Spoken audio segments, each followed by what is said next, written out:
The first book of Adam and Eve, also called The Conflict of Adam and Eve with Satan, present-day controversy that rages around the authenticity of the scriptures and how human life began on this planet must pause to consider the Adam and Eve story. Where does it come from? What does it mean? The familiar version in Genesis is not the source of this fundamental legend.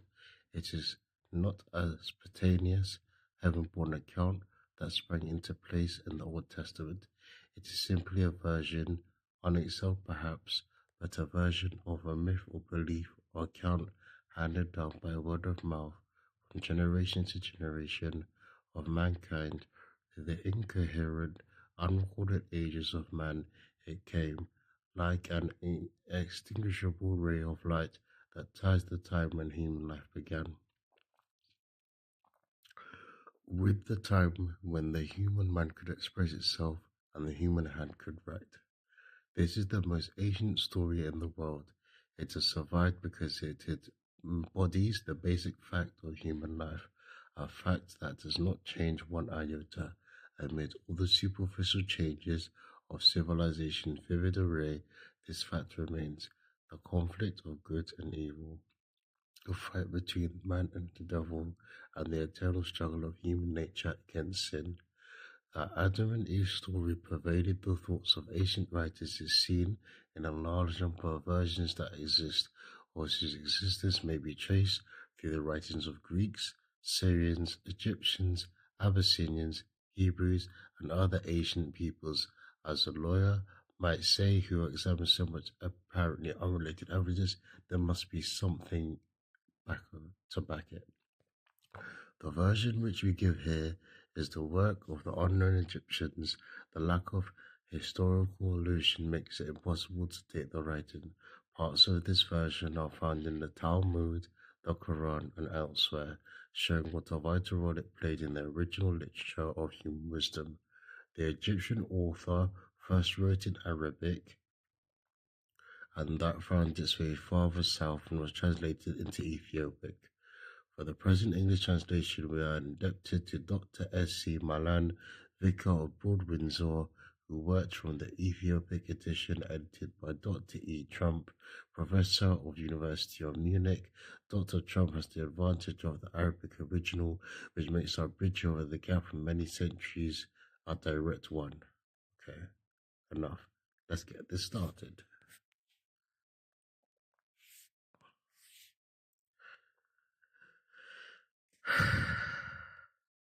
Book 1, Chapter 1, The Crystal Sea. God commands Adam, expelled from Eden, to dwell in the cave of treasures. On the third day, God planted the garden in the east of the earth, on the border of the world eastward, beyond which, towards the sun rising, one find nothing but water that encompasses the whole world and reaches unto the borders of heaven. And to the north of the garden there is a sea of wafer, clear and pure to the taste, like unto nothing else, so that through the clearness thereof one may look into the depths of the earth, and when a man washes himself in it, become clean of the cleanness thereof, and white of the whiteness, even if he were dark. Racist. And God created the sea of his own good pleasure, for he knew that it would come of a man he could make. So after that, he left the garden on the account of his transgression. Men should be born in the earth from one whose righteous ones should die, whose souls God would raise in the last day, when he should return their flesh, should bathe in the water of that sea, and all of them repent of their sins. True.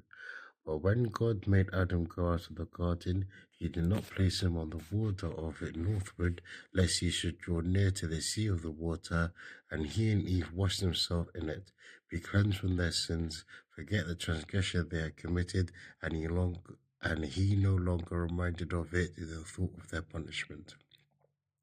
Then, again, as to the southern side of the garden, God was not pleased to let Adam dwell there, because when the wind blew from the north, it would bring him on that southern side the delicious smell of the trees in the garden. Wherefore God did not put Adam there, lest he should smell the sweet smell of those trees and forget his transgression, and find consolation for what he had done, take delight in the smell of the trees, and not be cleansed from his transgression. Again, also God, because his God is merciful and great of pity, and governs all things in the way he alone knows. He made our father Adam dwell in the western border of the garden, because on that side of earth is very broad. And God commanded him to dwell there in the garden, in a rock, the cave of treasures below the garden. End of chapter 1. Chapter 2. Before chapter 2, the definition of transgression.